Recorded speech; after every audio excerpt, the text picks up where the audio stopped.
قائد اعظم ٹھٹھا کے قریب ایک قصبہ جھرک وہاں پیدا ہوئے اچھا اور 1960 تک نصاب میں پڑھایا جاتا رہا. یہ قمر دلشاد صاحب سے آپ پوچھ لیجئے وہ نصاب پڑھے ہیں.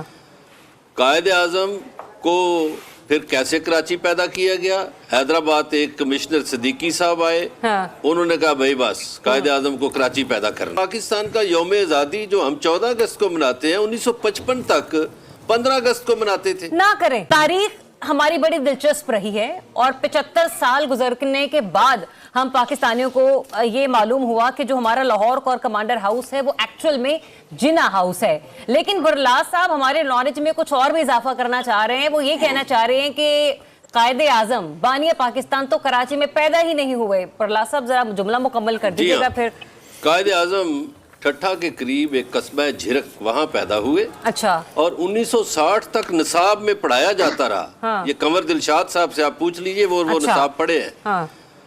قائد اعظم کو پھر کیسے کراچی پیدا کیا گیا؟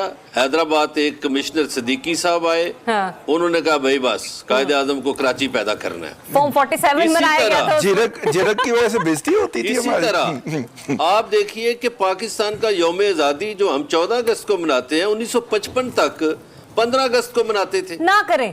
یہ ہم کیا نو پوچھیں آپ وہاں لوگوں سے پوچھیں جو اس ایج کے لوگ ہیں. 1955 تک ہم 15 اگست کو مناتے تھے یوم آزادی, اور قائد اعظم کو ہم نے 1960 تک یہ بتایا نصاب میں سرکاری کتابوں میں کہ وہ ٹھٹھا کے قریب ایک قصبہ جھرک ہے وہاں پیدا ہوئے, اور پھر 1960 کے بعد ہم نے اچانک کراچی میں پیدا. لیکن موجودہ پاکستان تو 16 دسمبر کو بنا تھا نا.